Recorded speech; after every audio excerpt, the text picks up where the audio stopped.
नमस्कार। जय हिंद, जय भारत। यदि आप सुखी जीवन व्यतीत करना चाहते हैं, यदि आप अपने पति अथवा पत्नी के साथ अच्छे संबंध और सुखी पारिवारिक जीवन बिताना चाहते हैं, यदि आप अपने माता पिता, अपने भाई बंधु, बहन और अन्य सगे संबंधियों के साथ अच्छा जीवन बिताना चाहते हैं, तो हमेशा याद रखिए, आप हमेशा प्रत्येक प्रश्न का जवाब हाँ जी में दीजिए। सिस्टर शिवानी भी इस संबंध में जोर देती हैं कि यदि आप हाँ जी कहेंगे, यस कहेंगे, हाँ कहेंगे, तो आपका जीवन खुशियों से ओत-प्रोत हो जाएगा, आपका जीवन प्रसन्नता से भर जाएगा। रिश्तों में सबसे बड़ा संघर्ष अहंकार, घमंड की अभिव्यक्ति होती है, अर्थात घमंड दिखाना, घमंड करना।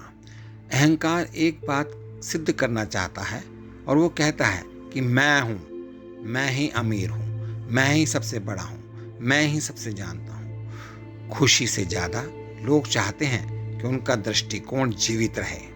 इस प्रकार जब उनकी बात पूरी नहीं होती है तो वह दुखी होते हैं और इस दुख को वह अपने अहंकार से पालते हैं। यदि कोई अहंकार का समर्पण कर सकता है और ब्रह्मांडीय योजना को अपना मार्गदर्शन करने की अनुमति दे सकता है, तो समर्पण का रवैया उसे शांत कर देगा। कोई जीवन की नदी के लिए हाँ कहना सीखेगा, इस स्थान में अहंकार से परे कुछ उतरेगा, वह है आध्यात्मिक ऊर्जा।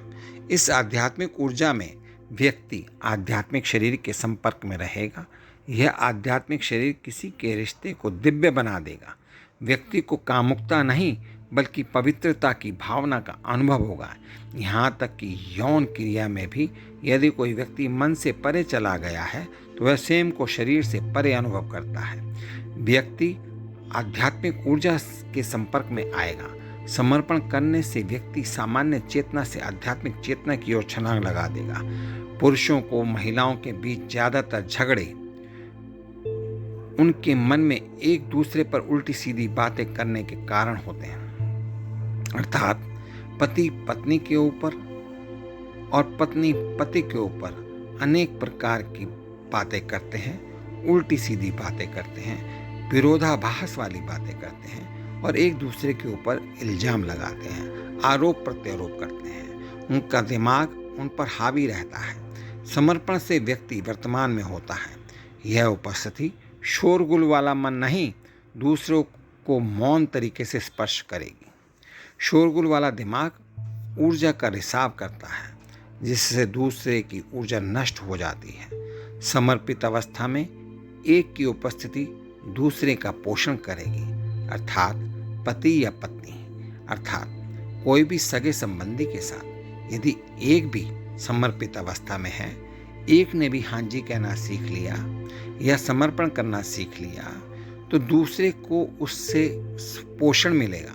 अर्थात जो दूसरा व्यक्ति है, जो विपरीत दिशा में व्यक्ति जा रहा है, वो भी सार्थक रूप से आपसे बात करना प्रारंभ कर देगा। किसी रिश्ते में या तो हाँ या ना कहना पड़ता है।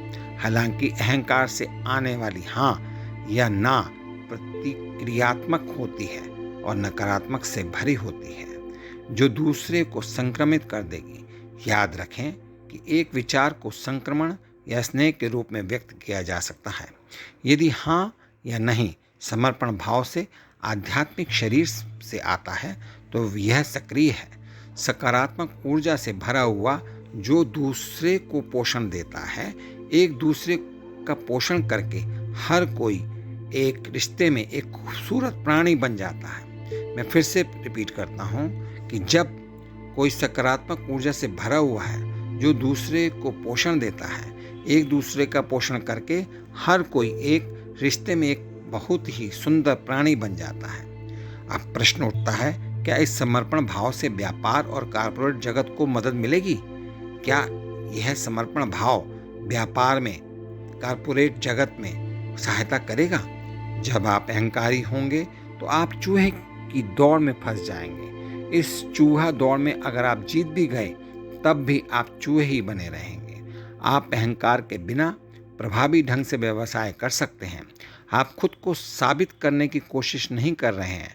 आध्यात्मिक शरीर से आप उत्कृष्टता के लिए कार्य करेंगे। आप देखेंगे कि उत्कृष्टता परमात्मा की अभिव्यक्ति है। अगर आपका प्रतिस्पर्धी आपसे बेहतर है तो आप उससे सीखेंगे। भगवान अपने दिव्य तरीकों से आपका मार्गदर्शन करेंगे। पवित्रता से पैदा हुआ आध्यात्मिक शरीर सीखने, सद्भाव में रहने और उत्कृष्टता के लिए प्रतिबद्ध होने में रुचि रखता है। यह आध्यात्मिक शरीर तभी उभरता है जब कोई अपने अहंकार का समर्पण करता है। समर्पण का अर्थ सिर्फ त्याग करना नहीं है, बल्कि अपने अस्तित्व को भरने के लिए कुछ बेहतर स्वीकार करना है। यहाँ पर कहने का तात्पर्य है कि यदि आप अपने व्यापार में, अपने सगे संबंधी परिवार में, अपने सभी अनुयायियों से, अपने सभी कर्मचारियों के साथ अच्छे संबंध बनाना चाहते हैं तो सबसे पहले आपको अपना अहंकार त्याग करना होगा और सबसे अच्छे प्रकार से मीठी वाणी में बात करना होगा। यदि मैं कहूँ कि जब आप यह नियम को अपनाएंगे तो आप अवश्य रूप से सफलता प्राप्त करेंगे और अपने जीवन में अग्रसर होंगे। प्रगति आपको कदमों को चूमेगी। इन्हीं शब्दों के साथ मैं आज के इस वीडियो को यह कहते हुए कि जीवन को हाँ कहें और हमेशा अहंकार से भरी बातें ना करें। बहुत बहुत धन्यवाद। नमस्कार। जय हिंद, जय भारत।